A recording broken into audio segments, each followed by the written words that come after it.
A paz do Senhor Jesus, meus amados irmãos, vamos começar aqui mais um cafezinho com Jesus. Eu sou o pastor Alex, que apresenta o cafezinho, e hoje nós estamos no nosso primeiro áudio, meus irmãos, né? Primeiro áudio aqui do nosso estudo da carta de João, né? No seu capítulo 1, verso 1. Que maravilha, né? Vamos ler? Glórias a Deus, vamos ler aqui a palavra do Senhor, ó. O que era desde o princípio, o que ouvimos e o que vimos com os nossos olhos, o que temos contemplado e as nossas mãos tocaram da palavra da vida, né? Esse testemunho somente quem esteve com Jesus pode falar, né? E João era o seu discípulo amado. João, ele pôde fazer isso, ouviu, viu e tocou, conversou com ele, né? Isso é muito bom. João reclinou a cabeça dele no peito de Jesus. Isso é muito bom. Verso 2. Porque a vida foi manifestada e nós a vimos e testificamos dela e vos anunciamos a vida eterna que está com o Pai e nos foi manifestada.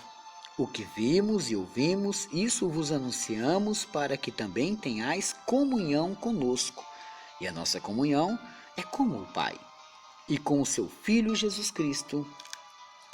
Verso 4, essas coisas vos escrevemos para que o vosso gozo se cumpra, né? Para que eles se alegrem, tenham prazer com isso, né?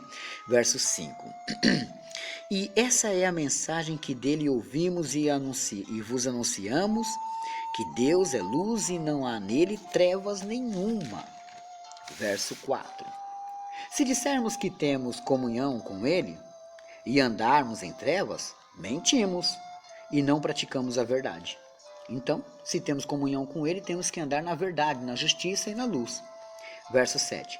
Mas se andarmos na luz, como ele na luz está, temos comunhão uns com os outros. E o sangue de Jesus Cristo, seu Filho, nos purifica de todo pecado. Então a pessoa fala que está andando com Jesus, mas não conversa com seu vizinho, com seu próximo. Então é mentira, está mentindo. Verso 8.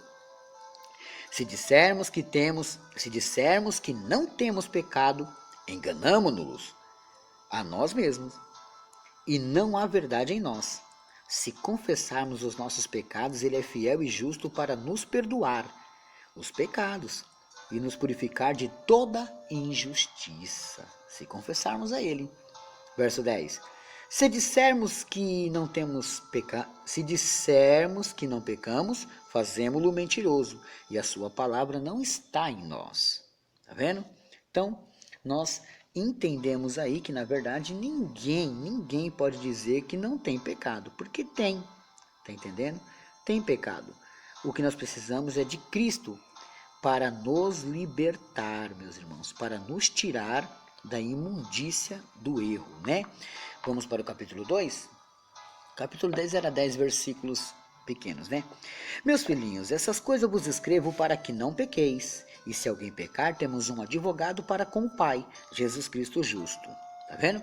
A primeira coisa que ele fala é, filhinhos, eu escrevo para vocês para não pecar. Não é para pecar.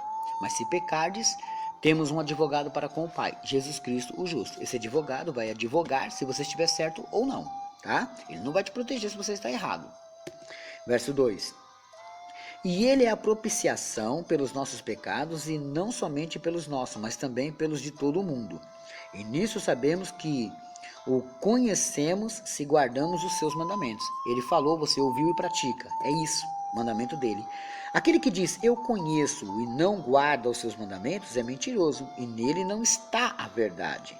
Mas qualquer que guardar a sua palavra, o amor de Deus está nele, verdadeiramente aperfeiçoado. Nisto conhecemos que estamos nele. Tá vendo? Então é necessário, meus irmãos, ouvir e praticar. Verso 6. Aquele que diz que está nele, também deve andar como ele andou. Ah, eu sou de Cristo, eu estou em Cristo. Você está mesmo? Beleza, tem que andar como ele andou. Irmãos, não vos escrevo um mandamento novo, mas um mandamento antigo, que desde o princípio tiveste.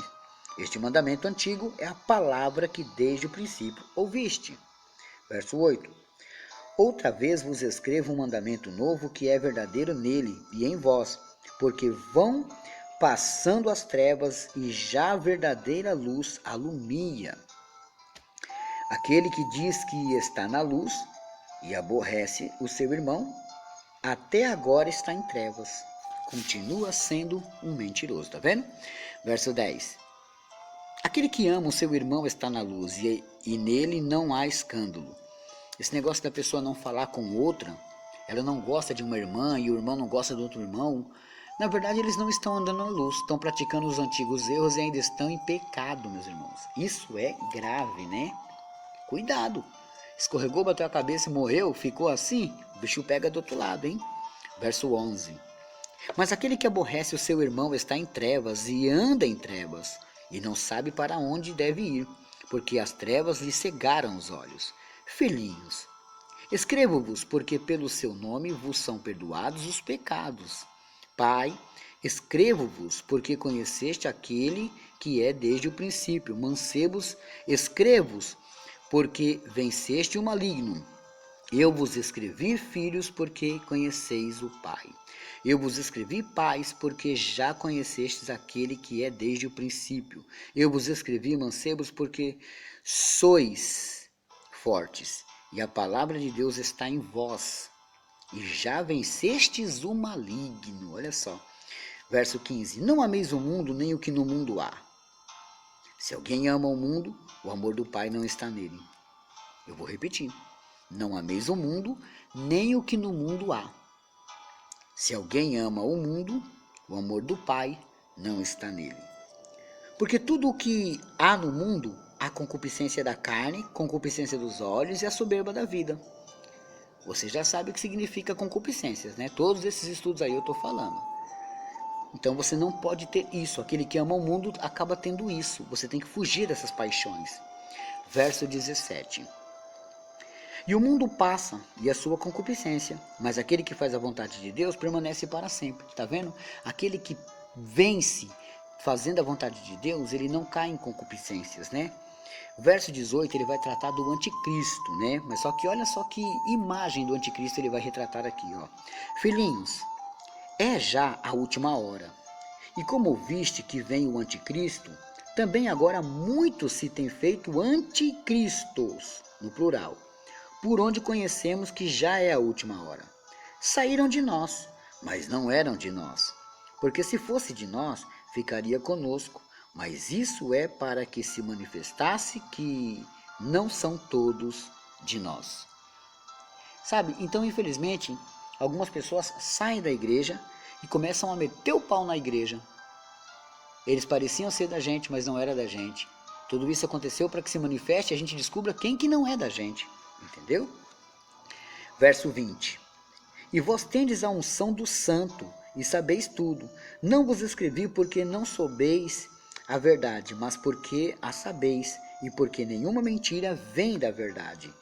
Quem é o mentiroso, senão aquele que nega que Jesus é o Cristo? Vou repetir. Quem é o mentiroso, senão aquele que nega que Jesus é o Cristo? E o anticristo, esse mesmo que nega o Pai e o Filho. Qualquer que nega o Filho também não tem o Pai. E aquele que confessa o Filho tem o Pai também, tem o Filho também tem o Pai. Verso 24. Portanto, o que desde o princípio ouviste, permaneça em vós. Se em vós permanecer o que desde o princípio ouviste, porque também permanecereis no Filho e no Pai. E esta é a promessa que ele nos fez, a vida eterna. Essa é a promessa que ele nos fez. Qual foi a promessa? A vida eterna. Ele não prometeu casa, carro, ele prometeu o quê? A vida eterna, né? Essas coisas vos escrevi acerca dos que vos enganam. E a unção que vos recebestes dele fica em vós. E não tendes necessidade de que alguém vos ensine. Mas como a sua unção vos ensina todas as coisas, e é verdadeira e não é mentirosa, como ela vos ensinou, assim nele permanecereis. E agora, filhinhos, permanecerei nele, para que quando ele se manifestar, tenhamos confiança e não sejamos confundidos por ele na sua vinda. Tá vendo? Se sabeis que ele é justo, sabeis que todo aquele que pratica a justiça é nascido dele. Olha aí que lindo. Então todo aquele que pratica a justiça é nascido dele, meus irmãos. Que bênção, que maravilha, né? Eu paro por aqui. E amanhã a gente continua, meus irmãos, né? Anota aí a lição de casa, Mateus 16, 27. Mateus 16, 27, né? Hoje está fazendo aniversário a irmã Nesita de Iquaraci de Belém do Pará. Nesita, feliz aniversário, Deus abençoa grandemente a sua vida, varoa. Hoje também é aniversário do jovenzinho Júlio César, filho do meu amigo Ascânio, lá de Goiás, né? Ascânio, muito obrigado pela ajuda, tá bom? E Júlio, feliz aniversário, Deus abençoa grandemente a sua vida, né? Hoje também é aniversário do Gabriel, filho da irmã Conceição, Minas Gerais, né? Deus abençoa a varoa, glórias a Deus por isso, né? Que bênção. Hoje também é aniversário da irmã Cristiana, esposa do meu amigo Hélio. Eles são lá de Uberlândia, Minas Gerais, né? Cristiana, feliz aniversário, curta seu dia, Deus abençoe grandemente, né? Hoje também é aniversário da Gabriele, filha do meu amigo Reinaldo. Reinaldo, um grande abraço. Gabriele, feliz aniversário, né? Eles são daqui de São Paulo. Glórias a Deus por isso, né? E hoje também é o meu aniversário. Parabéns para mim, que Deus possa me abençoar e me dar bastante sabedoria e entendimento para que eu possa fazer esse trabalho mais e mais vezes para vocês. Que Deus me afaste do erro, do pecado, do tropeço e que me coloque sempre em unção para ensinar a vocês, né? Meus irmãos, eu pedi um presente, né? E algumas pessoas me ajudaram, outras não. Se você ainda puder me ajudar, temos o mês de janeiro inteiro, tá bom? Tudo isso é para reverter para as cestas básicas. Eu ainda não comprei os alimentos de janeiro, né? Eu gostaria que eu nem precisasse pedir, que todo mês as pessoas me ajudassem para mim ter aquele dinheiro ali, né? Mas infelizmente não acontece assim. Então, mesmo assim, muito obrigado quem já me ajudou e amanhã tem mais.